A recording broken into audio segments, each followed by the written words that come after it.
Well, folks, welcome to one more edition of Politics and Right. I'm Egberto, Willies, your host. Thank you so kindly for being a part of the show. We are going to have a great show for you today. Anyway, folks, let me see. Guess what? Today I am, for the first time, also broadcasting on a test version of, guess what? Substack. So we'll see how that works out.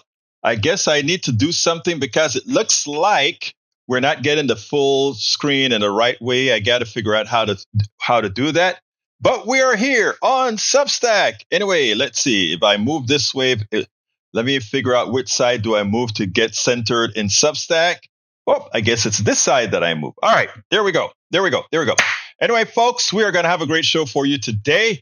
Welcome aboard. Patrick Magner says, meow. Patrick is from Houston, Texas. We got E2247. E2247 is from all over. We also have Melanie Keelan from Barcelona, Spain. And in the house is AVQ Michael Rudden in Brooklyn, New York. He's still under the weather, but he has something long that he wants me to read out. And if he has something long for me to read out, you know I'm going to do it. All right, let's get busy. All right, beforehand, what are we going to talk about today? Today we're going to talk about Kamala Harris lost because of two truths that aren't mutually exclusive. And also, Kari Lake. Really? Really, Kari Lake? All right, yeah, that's what we're going to talk about. Michael says, nah, I'm fine. I think fully recovered from the flu. Okay, great. I'm glad. Yesterday, you sound like you're in pain, or a couple of days ago, you were in such pain, you're in bed or tired, or I don't know, something. Bruce Pollard said, estamos aquí. Great show this morning. Hey, thank you, brother. Appreciate that. You know, Neil Aquino is my iskumbum, my brother from another mother, and he come and does his things at KPFT at 6 in the mornings. Don't forget, folks, if you want to see us, right, KPFT 90.1 FM, you can listen on air, you can listen on the tubes, and more than likely, if this stuff all works out well, we'll also have it here at what would I say? We'll also have it here on the screen at Substack. Anyhow, so let's get busy. Michael Rudden said the following. Egberto, please read this one out in full from Ken Klippenstein. I've obtained a copy of suspected killer Luigi Mangioni's manifesto, the real one, not the forgery circulated online. Major media outlets are also in possession of the document, but have refused to publish it and even articulated a reason why. My queries to the New York Times, the Washington Post, CNN, NBC to explain their rationale for withholding the manifesto, while gladly quoting from it selectively, have not been answered. I'll have more to say this later. On how unhealthy the media's drift away from public disclosure is, but for now, here's the manifesto. To the feds, I posted it yesterday though, but let me read it anyhow. To the feds, I'll keep this short because I do respect what you do for our country. To save you a lengthy investigation, I state plainly that I wasn't working with anyone. This was fairly trivial, some elementary social engineering, basic CAD, a lot of patience. The spiral notebook, at present, has some straggling notes and to-do lists that illuminates the gist of it. My tech is pretty locked down because I work in engineering, so probably not much info there. I do apologize for any strife of traumas, but it had to be done. Frankly, these parasites simply had it coming. A reminder, the U.S. has the number one most expensive healthcare system in the world, yet we rank roughly 42nd in life expectancy. United is the indecipherable largest company in the U.S. by market cap. Behind only Apple, Google, Walmart, it has grown and grown, but has our life expectancy? No. The reality is these undecipherable have simply gotten too powerful, and they continue to abuse our country for immense profit because the American public has allowed them to get away with it. Obviously, this problem is more complex, but I do not have space, and frankly, I do not pretend to be the most qualified person to lay out the full argument. But many have illuminated the corruption and greed, Rosenthal, Moore, decades ago, and the problems simply remain. It is not an issue of awareness at this point, but clearly power games at play. Evidently, I am the first to face it with such brutal honesty. Okay, now that said, my reaction, no jury in this country will convict him. Expect jury nullification to the outcome. I don't know if we're going to get jury nullification. I am not sure if that's going to happen. And the reason I'm not sure is that going to happen is the media, first of all, again, it was a murder now, okay? Let's be clear. It was a murder. And when you are let me see how to put this, because I'm an activist myself, but I wouldn't commit murder in the process, in as much as what I think most of these executives do, not only in the healthcare industry, but in many other industries, because they knowingly know that that they are causing unwarranted deaths. I would consider that voluntary manslaughter, what a lot of corporations do, because they know they can solve the problem with a civil lawsuit as opposed to going to jail. So I will agree with those who will characterize what corporate folks do as murder. But in a country of laws, we don't go out there and kill unaliven somebody. We don't do that. But let me back up though.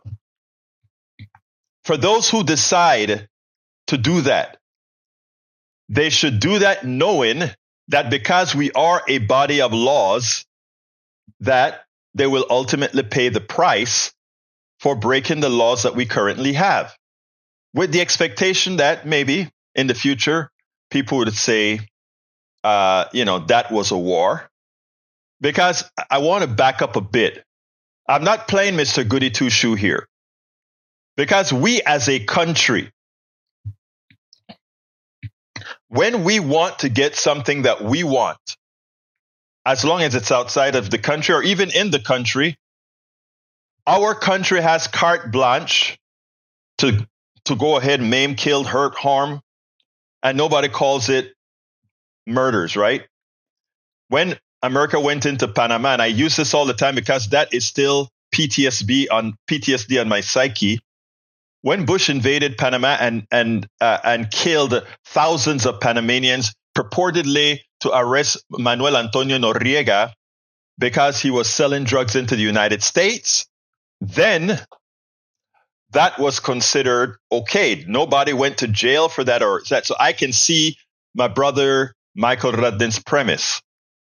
But if you are an activist and you are going to commit a crime as an activist, you do so knowing that said crime may land you in jail. You will be a martyr and you'll have the respect of a lot of people because they will see you as a fighter for good, if what you're fighting for is good, But let me tell you where I would like to take this. There was a story today that Katie Tur did of this woman who had an appendicitis, and her appendix had blown up.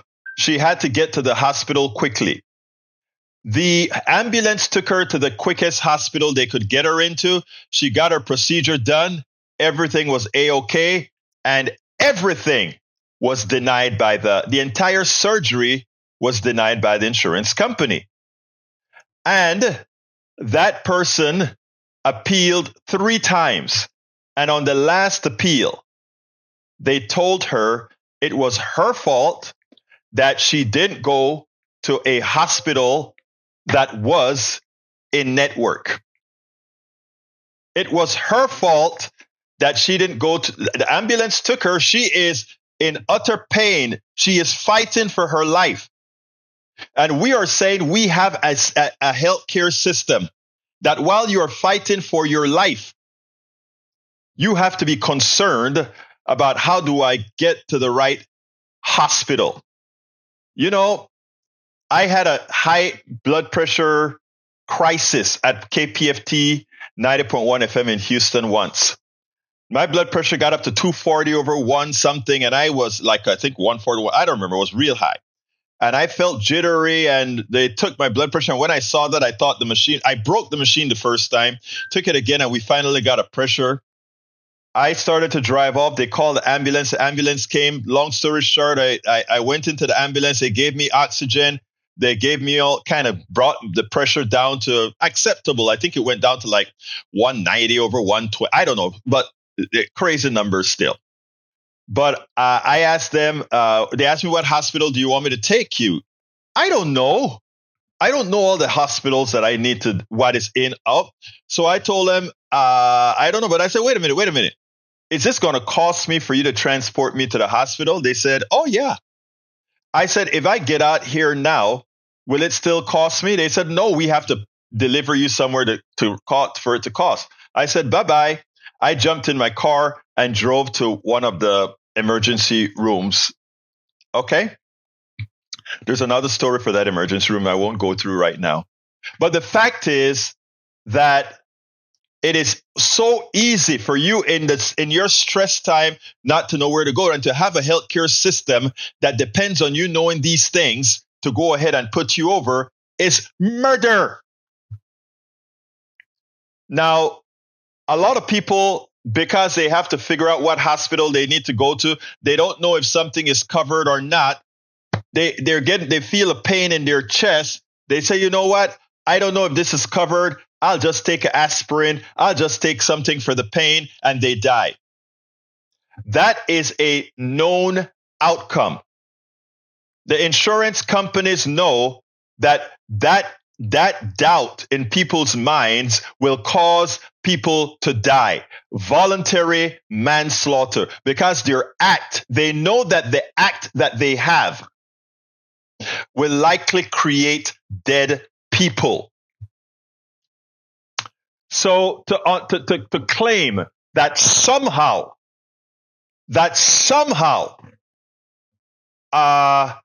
it is, these guys have a heart, or these corporate, Brian Thompson was going to an investment thing where they were going to brag about how much money they were making their shareholders and how much bonuses they were going to collect. Okay.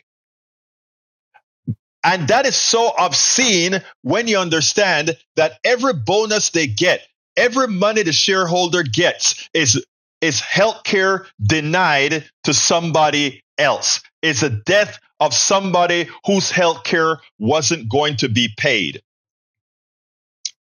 So a lot of folks are wondering, well, why are so many people not feeling it for this guy Thompson, and why are they making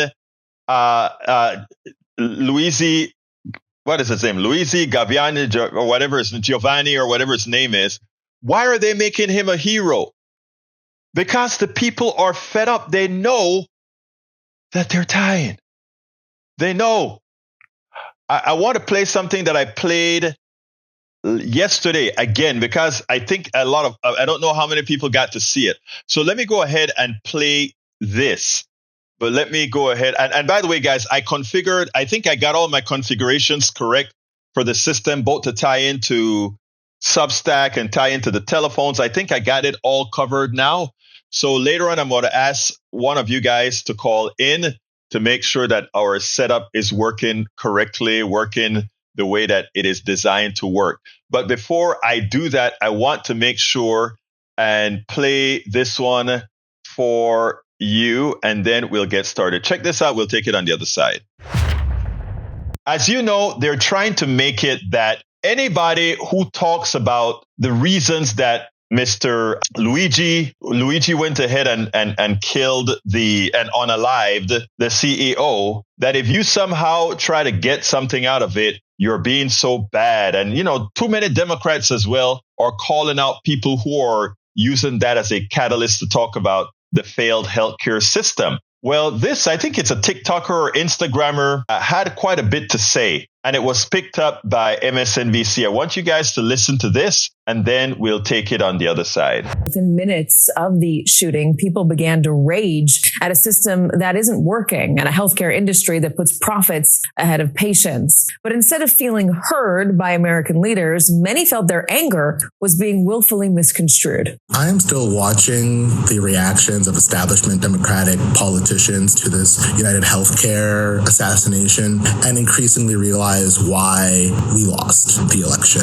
I mean, just the totally missing the moment, missing the point, repeating all these empty platitudes like violence is never the answer. And instead of responding to all of the outpouring of sympathy and cynicism and outrage, not towards the shooter, but to our healthcare system, Democrats spend no time speaking or even trying to understand what is the rage and dissatisfaction that drives ordinary people to support a cold-blooded murderer. Well, not only none of the problems get solved, but all of them get actively worse. And that the only place to channel the rage is through the right's alternative, the right's presentation of an anti-establishment candidate in Donald Trump, who will not solve any of the problems that people care about, but is the last protest vote that people have to register their disdain and contempt for a broken system.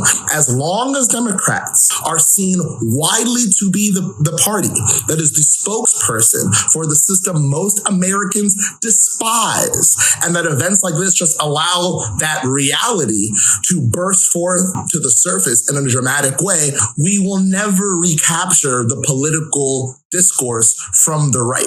We spend a lot of time deconstructing the news, trying to... Okay, so you get what he said. Now, I don't agree with him completely, right? Because here's the thing, and this is where I talk about being mature and thinking things through. First of all, like I stated, the reason the president of the United States is Donald Trump, all those little things mattered. But the ultimate reason that Donald Trump is president is because of sexism and racism.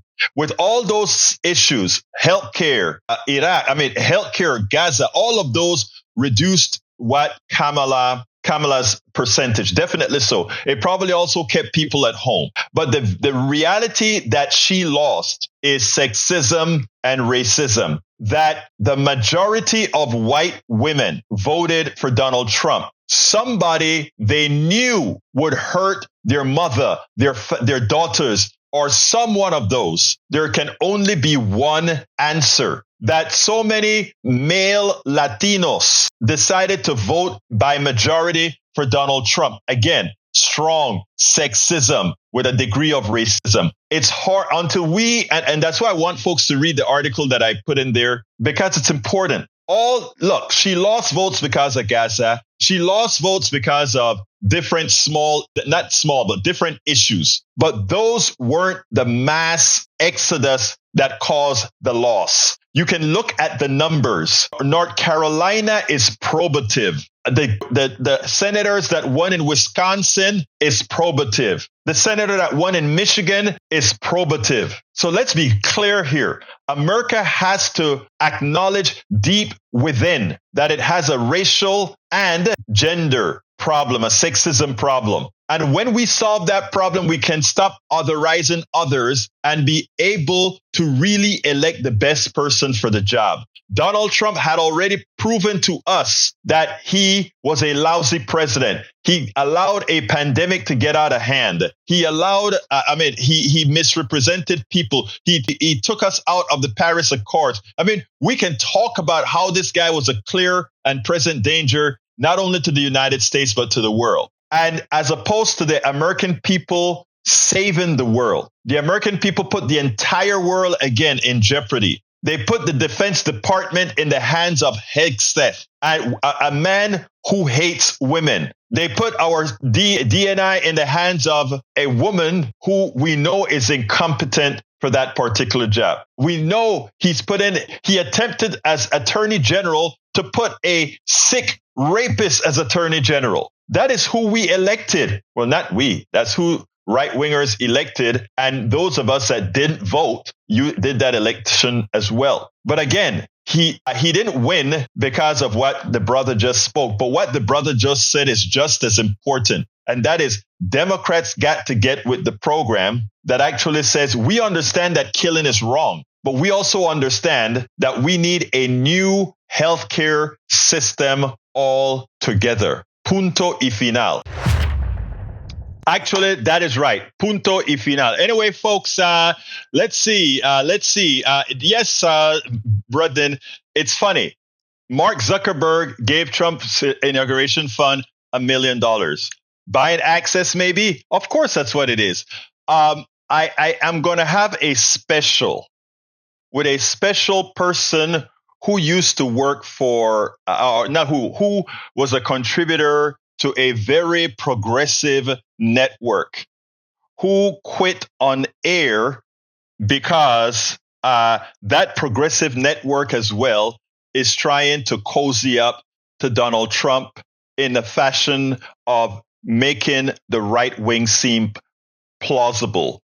Make the right wing seem well. I don't want to give away too much because I'm still trying to reach him. He's supposed to be calling me the next time he stopped. He's traveling right now, and I want to bring you guys that interview. But look, I see too much of this happening with the media all over. Normalization of this criminal, normalization of this convict, and that is something that I don't. We are not going to stop it for the corporatocracy, but we can stop it for the grassroots. We cannot allow these people to control the minds of the grassroots that somehow normalizes the evil that is Donald Trump and the whole cabal of nutcases that he's bringing in. And I said that. I don't say that holding my tongue. The nutcases that is coming into the White House. Anyway, let me go ahead and read from E2247. I always need to call out those numbers. Below are Gaza-only stats for the day 433 of the war. Day 433 of the war, at least 44,835 of 835 Gazans killed. That's 3,077 more than day 365. At least 106,356 wounded. That's 9,376 persons more than day 365, equal 151,191 casualties. That's real. That is real. All right, continuing. Let's see what else we got here. Michael says, I'm fine. I read that already. Lee Grant is in the house from Montgomery County. How are you doing, Lee? Welcome aboard. Thank you for being here. I can listen from my bed. Yeah, Bruce, because you can listen to it on Substack. You can pick up your Substack. And I think if this works out fine, I will also be broadcasting the 6 a.m. show on Substack as well. So, I mean, again, this is a new thing, and I probably have to get it adjusted so that we get a fuller picture. I don't think you need my big face up in your face all the while. I have to figure the technicals out of that in a little bit, but I'll do that the next time around. All right, let's see what else we got here. Para ver. I'm scrolling down, folks. Bear with me. Para ver. Egberto, put this onto the screen. You know, if you ask me to put it on the screen, and it's not going to get me in trouble, I'll put it on the screen. And you know what, guys? Where is it? Get over here. Get over here. But before I do that, I got to make sure I am not screwing something else up. There we go. Let me go ahead and put what he asked to put on the screen. And let's see if it'll make it. It says as follows. When the rich rob the poor, fight back, it's called violence. Well, okay, I got to do it. I got it. I read it all wrong.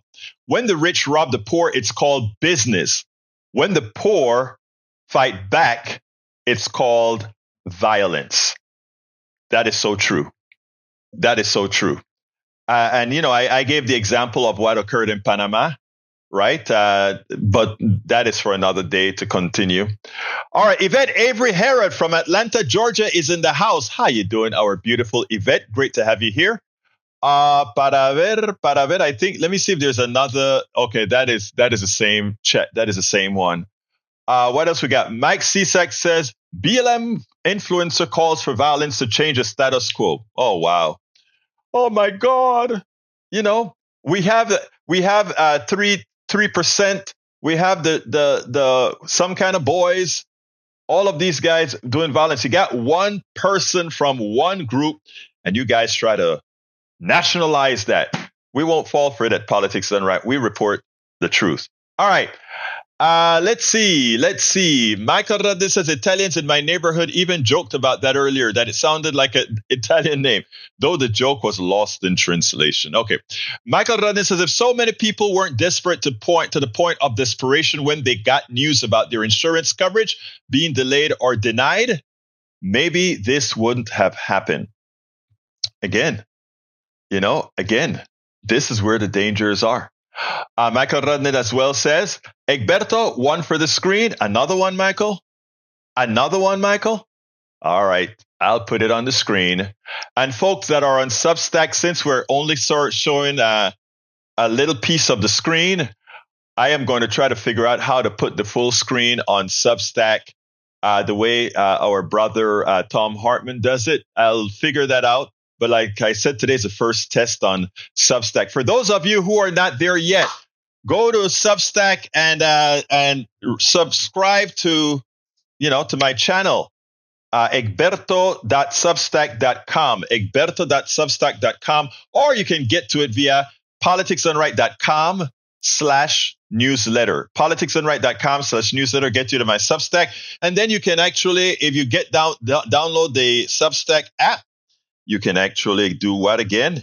If you download the Substack app, you can actually see what we're doing on this. Oh, that was Tom Hartman's live.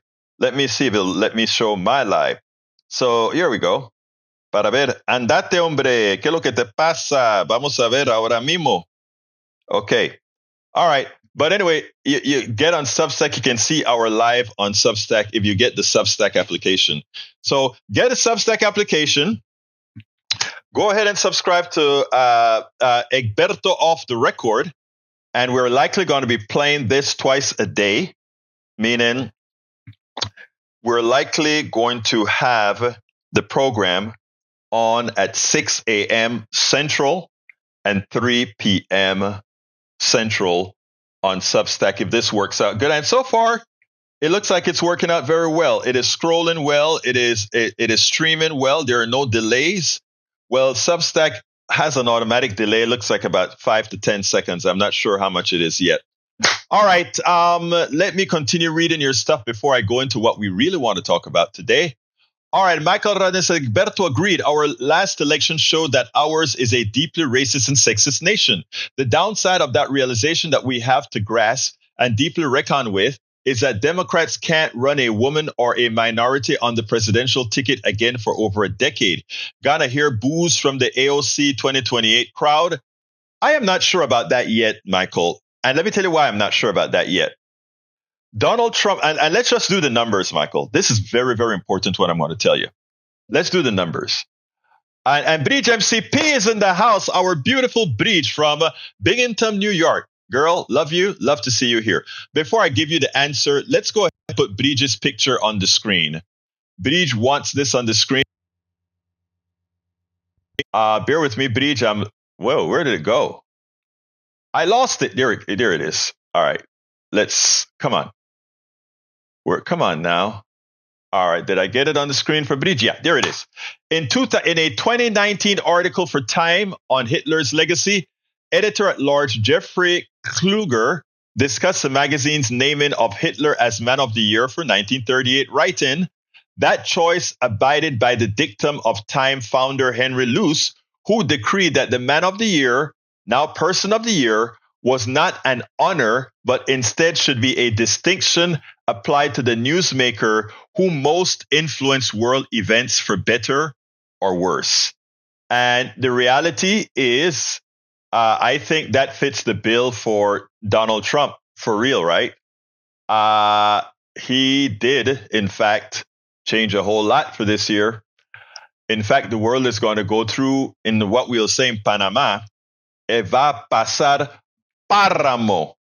Va a pasar el mundo páramo lo que va a pasar ahora en en los Estados Unidos y también por todo el mundo.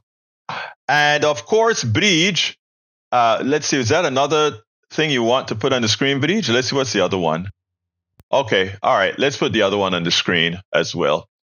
And for those of you who are new here from Substack, this program is a program where you participate either in the chat or on the telephone. And by the way, I think I got the telephone issue fixed.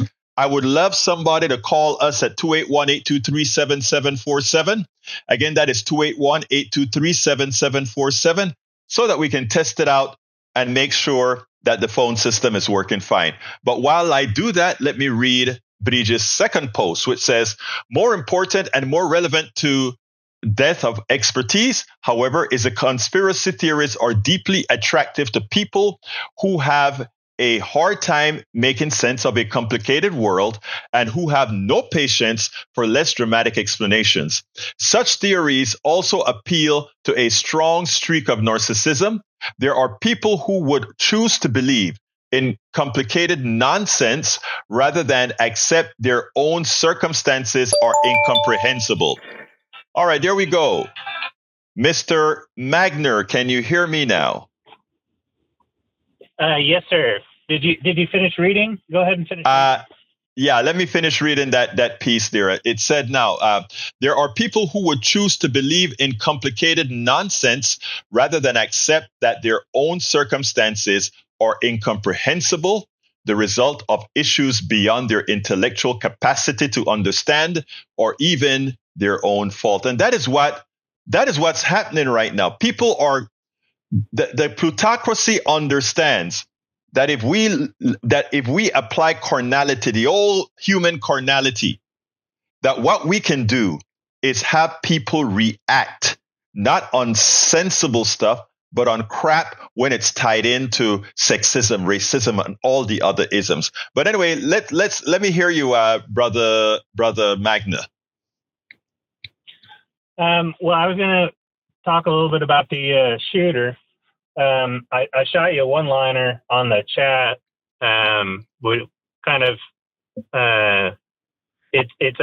It reinforces what you had on the screen. Mm-hmm. Tell me about it. In a hierarchy, violence only moves one direction. Right. When violence moves down the hierarchy, it's called order or justice. When it moves up the hierarchy, it's called terrorism or crime. Oh, I thought I read that. I think I read that. Yeah. Oh, I didn't hear it. Okay. I'm still at kind of the ethical decision that what the shooter did was stand his own ground, like what I told you the other day. Go ahead, finish your point, because I want to answer that. No, go ahead. Well, let me just say, I have that conflict as well, right? Because, these executives implicitly kill a lot of people, right?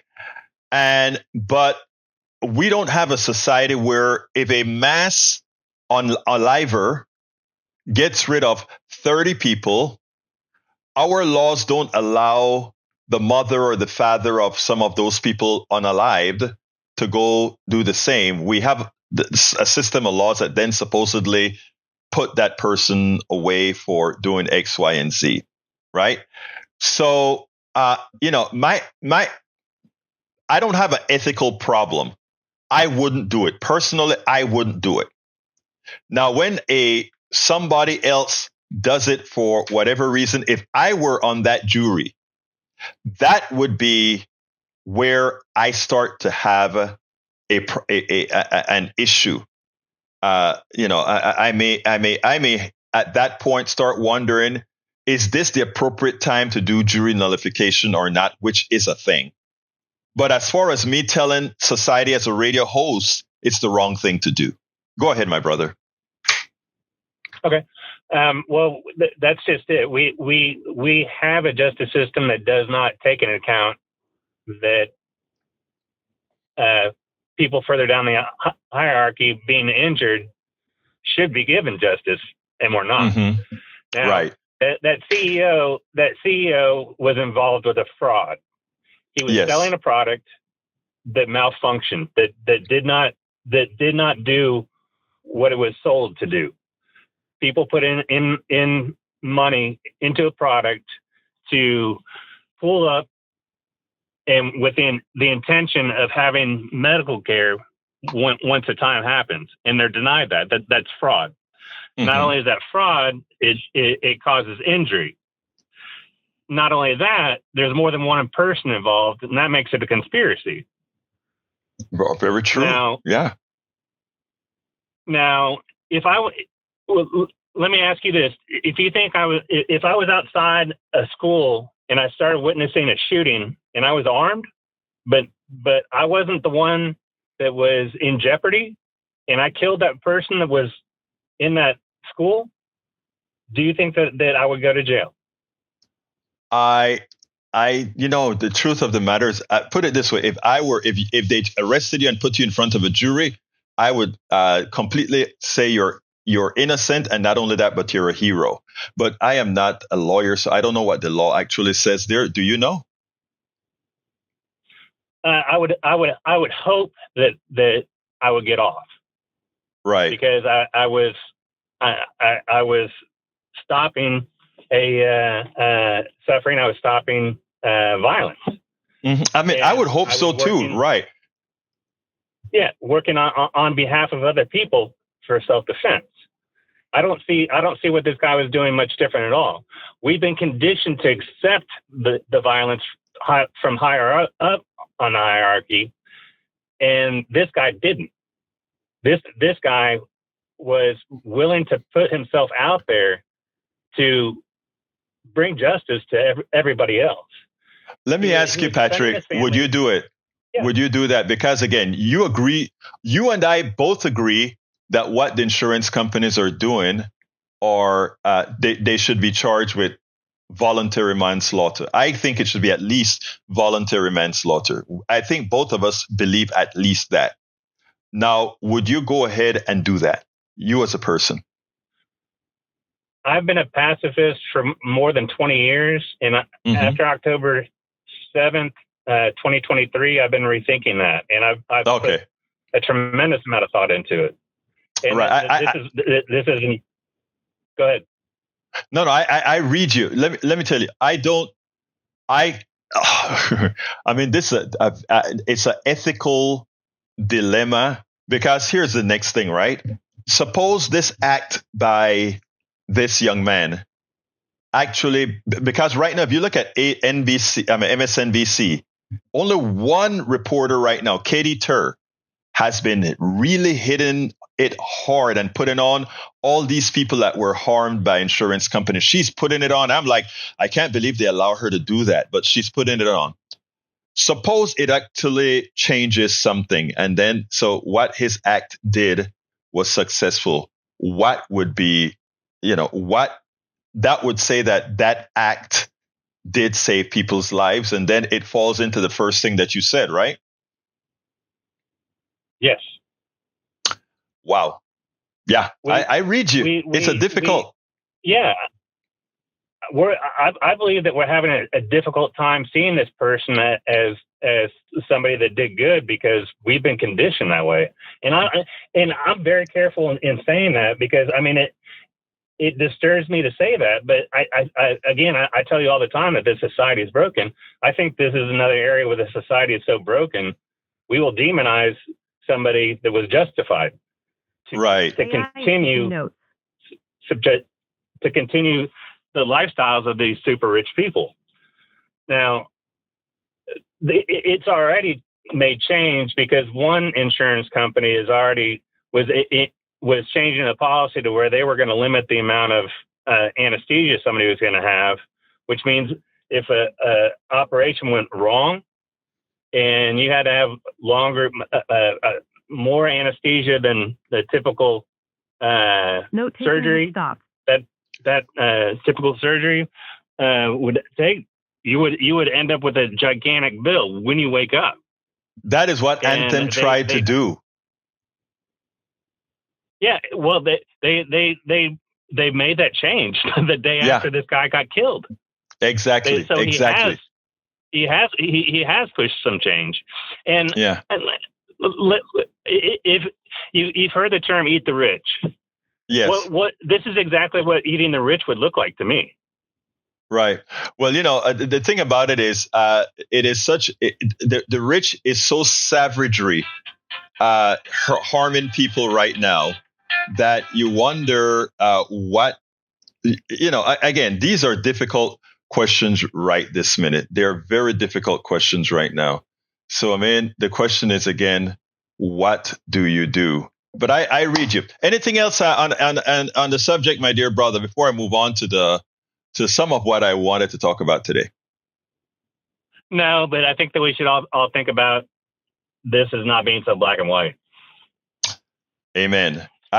First of all, I hope in all the writings that I've done so far that you've read, that you notice that's exactly the take that I've been taking. Yes. Yeah. Great. I'm trying to support you on it, and I want other people to hear it. Thank you, my brother. Appreciate you. And you keep calling in. And guess what, guys? I think I got the connectivity problem solved. So anybody else want to call in as well. Because you know what? I think we've got it fixed. I think we have got it fixed. Anyway, anybody else want to call in and give us a shout? Just feel free to do so. Let me see what else I got here. Let me finish reading. Tom C says, what is that? Okay. All right. Tom C says, Time Mag names Trump Person of the Year. In 2016 and 2024, Time also named Adolf Hitler in 1938, Joseph Stalin in 1939 and 1942, and Putin in 2007. Being Time's Person of the Year is not necessarily an honor. But Donald Trump would never see it that way. Donald Trump would be telling everybody, I was Man of the Year. I was Man of the Year. He'll say that over and over again. All right, let's see what else we got here. That is what I posted. Did you see it? ¿Qué pasó? ¿Qué pasó? ¿Dónde está? All right, continuing. Patrick Magnus says, violence is expected when it moves down the hair. Oh, yeah, that's the same thing that Sister Breach had to say. Let's see what else we got here. We have our heads in the... Hey, Breach, guess what, Breach? One of our good friends, our MAGA good friend, Mr. Cesek, think we have our heads in the sand. Can you believe that? He thinks we have our heads in the sand. But remember, Breach, calm. We love everybody in our chat. We love everybody that listens, because we know that ultimately, even if they don't get it, those who see the absurdity of much of what they say, we love you.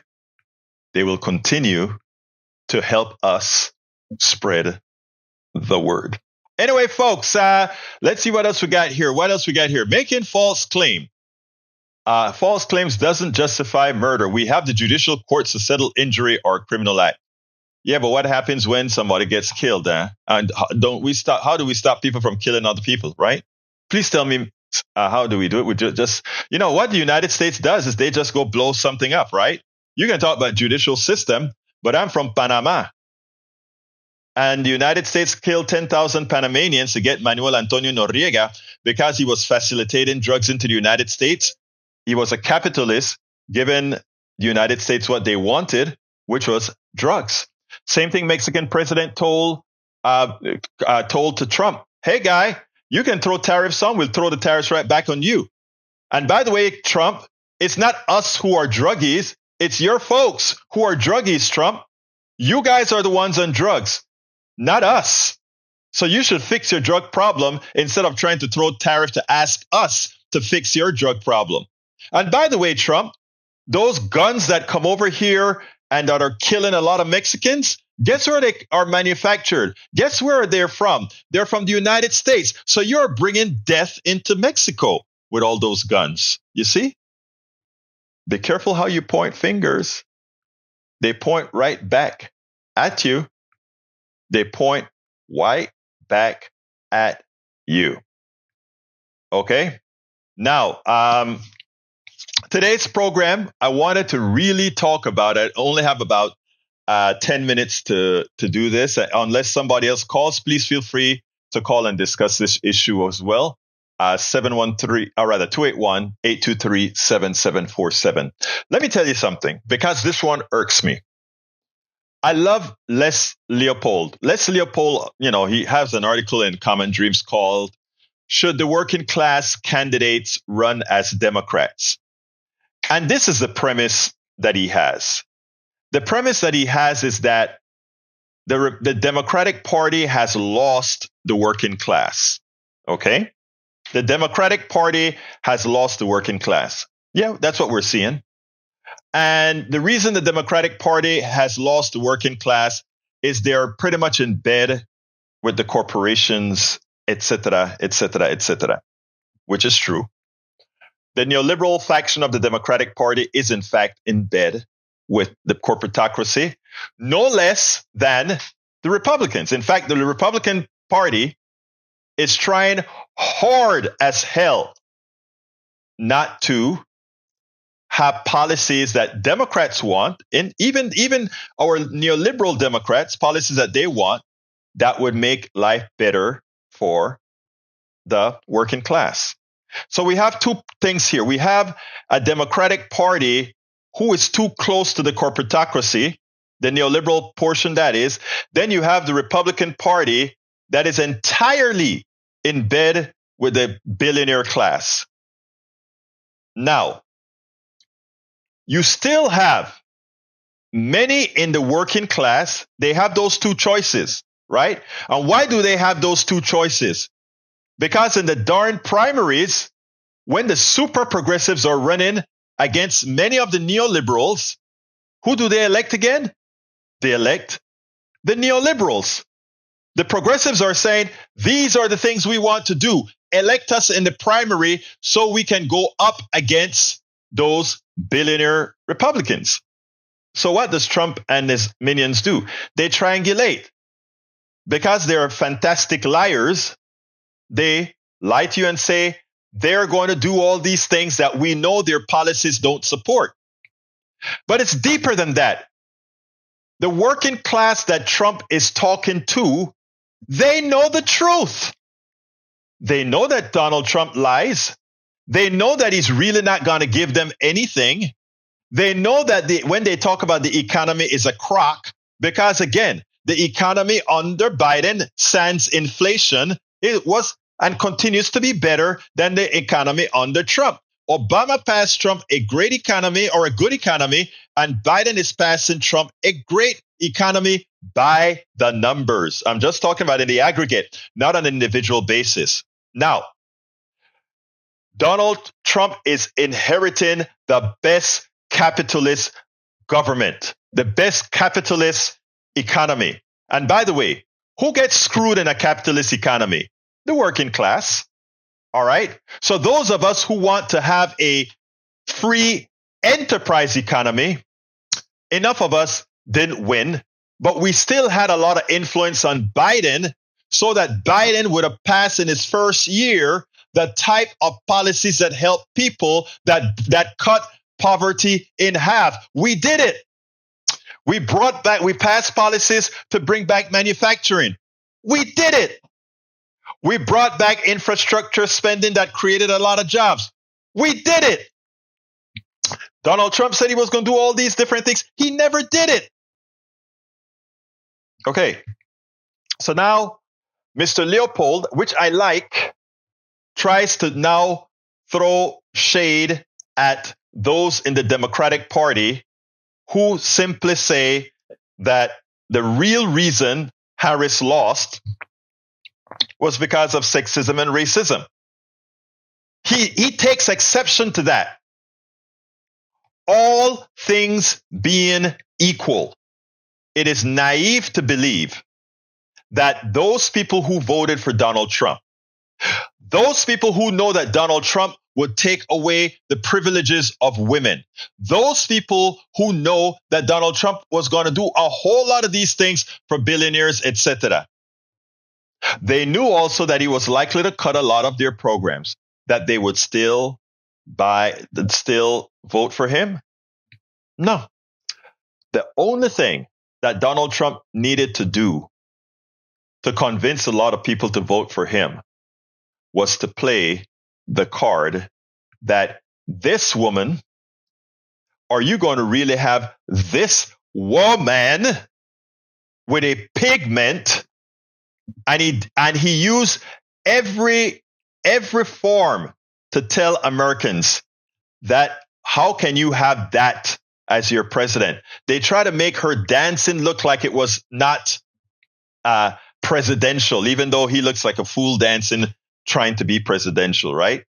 They try to make it look that her laugh was somehow, they did everything possible to stress her gender and race and mess with the carnality within so many people's minds. Why would white women vote for Trump, who disparages them, who holds them by their crutches, who've raped many of them, who've done all these things to them, who now is taking away their rights? Why would they vote for him? The only logical answer is they yet have not outgrown the prejudice. And it's more than one kind of prejudice.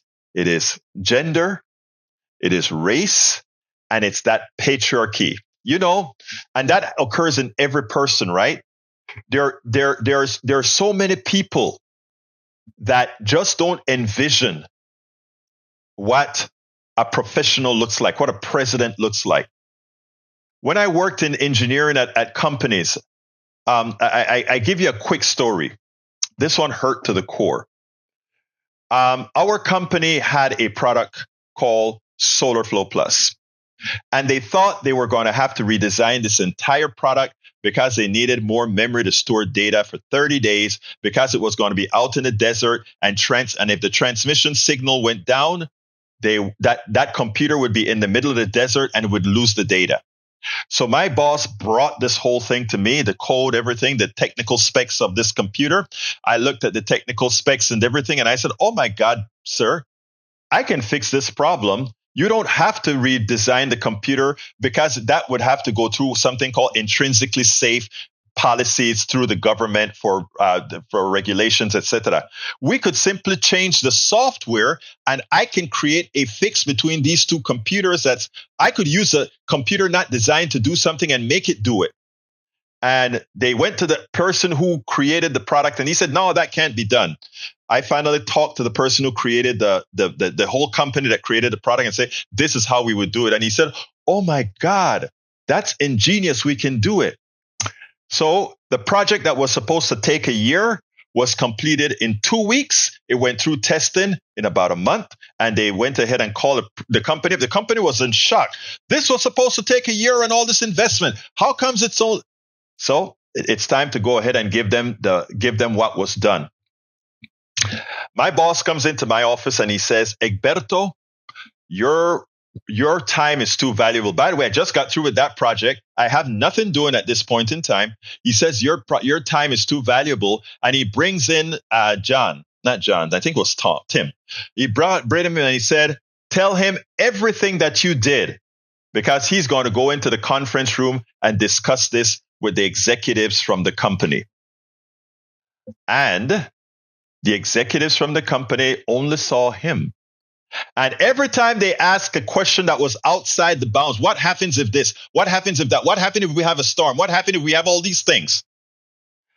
The VP would have to run to my office. Egberto, what would happen if you do this? After about the 5th or 6th time, he got tired. He said, just come on.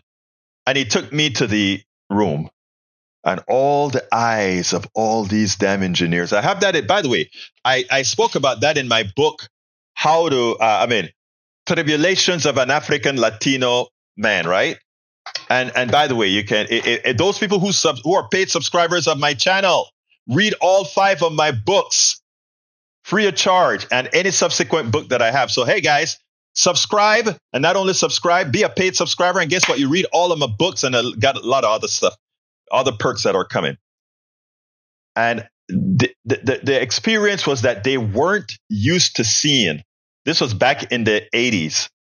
They weren't used to seeing the guy who saved the company hundreds of thousands of dollars. It was just me. They couldn't see it. And it hurt me to the core because I understood nobody had to say anything. I understood exactly why I was not the one that gave that presentation. And it hurt to the core. I know the hurt that Kamala Harris felt because the person that she lost to was a convicted felon that is dumb, that doesn't have much intellect, but she lost to that guy because the people of America just couldn't look over her gender, patriarchy, and her race, even as she would make. And look, I'm not like a super fan of this woman. She is a partial neoliberal, even though better so than most, because she did believe in Medicare for all at one time. But the thing is, too many people didn't see within her. They made their prejudice take over what had to be done. And for all the talking heads on TV not to acknowledge that reality, every person of color knows it. Every single person of color understood what occurred. When you look at the statistics and the numbers, we understood what occurred. And if we don't handle this straight up, if we don't handle this the honest way, none of this changes. And it starts when I talk about the main media not being reliable. That's what I'm talking about. We have to start it. And that's what we do here at the progressive media, the independent media. So anyway, folks, I got to get out of here. I'm running a little bit late, but let me ask you guys, those of you who are watching, please support the program. How can you support this program? You can support this program by subscribing to our Substack. That subsidizes all our networks. You can, so please go ahead and consider going to politicsdoneright.com/newsletter. That is politicsdoneright.com/newsletter. That is how you can, that takes you to our Substack sign up page, I believe. And that help us do what we do. Of course, if you don't want to do that, there are other ways to support us through our Patreon, etc. But all that information can be found at politicsdoneright.com/support. politicsdoneright.com/support. But again, please, those of you who can, support us through our Substack, politicsdoneright.com/newsletter. So anyway, folks, but here's the thing. Here's the thing. I want all of you to know one thing. Donald Trump is president. Donald Trump really won this election. Donald Trump, but again, he got less than 50% of the vote. So it's not like this is a real big win. It's a tiny win. Democrats don't need to change a lot. What we need to do, and by the way, if we just, Michael Rudin, the reason I brought this up, and I have to be real quick, Michael Rudin says we can't run someone for 10 years. Every year, we get hundreds of thousands of 18-year-olds. And these are progressive 18-year-olds. That's why Trump was trying so hard to get into these chat rooms to turn them right wing. But it's not happening. So here is the thing. We can do it. We can do it. I mean, if the best person is a woman the next time around, we do it again. If not, we do whatever it has to be. But anyway, folks, I got to get out of here. My name is Egberto Willies. This is Politics Done Right. And you guys know how I end this baby. I am what? Out. We spend a lot of time deconstructing the news, trying to parse it into a form that everybody can understand. We try to find those little nitpicks where it flies above the fray, etc. If you really like these videos that we do, I want to ask a big favor. Please go ahead. Number one, subscribe to our channel, and number two, please join if you can. Thank you so kindly for watching. Keep watching. Please remember to share. We must populate the entire internet with our progressive message, a message that we know is what most Americans say that they want. So help us, please join.